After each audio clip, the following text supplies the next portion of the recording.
Hi வணக்கம் மக்களே. தமிழக ரசிகர்களை உலுக்கிய மிகப்பெரிய சோகம். தமிழ் சினிமாவே தற்போது பரபரப்பில் உறைந்து போயிருக்கிறது. இதுவரைக்கும் இது போன்ற சம்பவம் தமிழ் சினிமாவில் இதுவரைக்கும் நடந்ததே இல்லை அப்படின்னே சொல்லலாம். தமிழ் சினிமாவில் தற்போது வளர்ந்த ஒரு நடிகராக தமிழ் சினிமாவில் வலம் வந்து கொண்டு இருப்பவர் தான் நடிகர் விமல். இவர் தமிழ் சினிமாவில் சின்ன சின்ன கதாபாத்திரங்களில் நடித்திருக்காரு. நடிகர் விஜய்க்கு துணை கதாபாத்திரமாகவும் சில படங்களில் நடித்திருக்காரு. அதைத் தொடர்ந்து களவாணி திரைப்படத்தில் இவருடைய நடிப்பின் மூலமாக இவருடைய திறமையை வெளிப்படுத்தி மிகப்பெரிய அளவில் வெற்றியை பெற்றதன் மூலமாக தமிழ் சினிமாவில் தான் ஒரு நடிகர் அப்படின்னு கால் பதித்தும் இருக்காரு. சிவகார்த்திகேயனுடன் சேர்ந்தும் சில படங்களில் நடித்தும் இருக்காரு. அதைத் தொடர்ந்து தமிழ் சினிமாவில் தற்போது வளர்ந்த நடிகர்களில் ஒருவராக வலம் வந்து கொண்டு இருக்கும் நடிகர் விமல் தற்போது ஒரு செக் மோசடி வழக்கில் தற்போது சென்னை உயர்நீதிமன்றம் பார்த்தீங்கன்னா இவருக்கு 1 வருடம் சிறை தண்டனை விதித்து தீர்ப்பளித்து இருக்கிறது. இதுதான் ஒட்டுமொத்த தமிழ் ரசிகர்களையும் திரைப்பிரபலங்களையும் அதிர்ச்சிக்கு உள்ளாக்கி இருக்கிறது.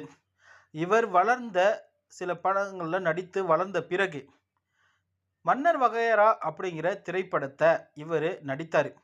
இந்த திரைப்படத்தில் நடிக்கும் போது இந்த திரைப்படத்தை தயாரிப்பதற்கு யாருமே முன் வராத நிலையில் விமலே பார்த்தீங்கன்னா இந்த திரைப்படத்தை தயாரிப்பதற்கு முன் வந்தார். ஏன்னா இந்த திரைப்படம் மிகப்பெரிய அளவில் வெற்றியை பெறும் அப்படிங்கிற ஒரு நம்பிக்கை விமலுக்கு இருந்ததுனால இந்த திரைப்படத்தை தயாரிக்க ஒப்புக்கொண்டார். அதனால் ஒரு நிறுவனத்திடம் இருந்து கிட்டத்தட்ட 4.5 கோடி ரூபாய் கடன் பெற்று இந்த திரைப்படத்தை தயாரித்தார்.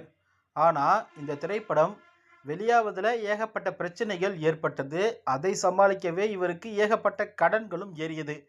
அதைத் தொடர்ந்து அந்த பிரச்சனைகளை சரி செய்து இந்த திரைப்படத்தை வெளியிட்டார். ஆனால் எதிர்பார்த்த அளவிற்கு இந்த திரைப்படம் வெற்றி பெற இல்லை. மிகப்பெரிய அளவில் தோல்வியை இந்த திரைப்படம் சந்தித்ததுனால இந்த திரைப்படத்தை தயாரிப்பதற்காக இவர் வாங்கிய கடனை இவரால் உடனே கொடுக்க முடியல. அப்போது இவர் அந்த நிறுவனத்திற்கு 4.5 கோடி ரூபாய்க்கு செக்கு கொடுத்து இருக்காரு. இந்த செக்கு பார்த்தீங்கன்னா பேங்க்கில் பவுன்ஸ் ஆகியிருக்கு.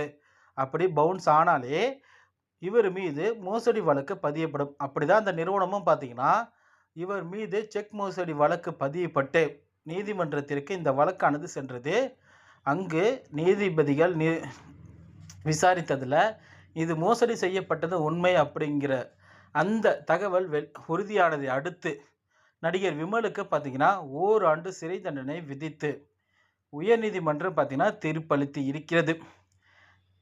இது மட்டும் இல்லாமல் விமலுக்கு 15 நாட்கள் கால அவகாசம் கொடுத்துருக்காங்க. எதுக்குன்னா மேல்முறையீடு செய்வதற்கு. அப்படி மேல்முறையீடு செய்து அங்கே இந்த சிறை தண்டனை விதிக்கப்படுவதற்கு வாய்ப்பில்லை, சிறை தண்டனை கிடையாது அப்படின்னு முடிவு வந்தால் விமல் பார்த்தீங்கன்னா சிறைக்கு செல்ல மாட்டார். மேல்முறையீட்டிலையும் இந்த தீர்ப்பு உறுதி செய்யப்பட்டால் ஓராண்டு சிறை தண்டனை விமல் கண்டிப்பாக சிறைக்கு செல்ல வேண்டுங்கிற நிலைமை ஏற்படும். இதுதான் தற்போது ஒட்டுமொத்த திரைப்பிரபலங்களையும் தமிழக மக்களையும் அதிர்ச்சிக்கு உள்ளாக்கி இருக்கிறது. இது போன்ற சினிமா தகவல்களை உடனுக்குடன் தெரிந்து கொள்ள நம்ம சேனலை மறக்காமல் சப்ஸ்கிரைப் பண்ணுங்கள். தேங்க்யூ.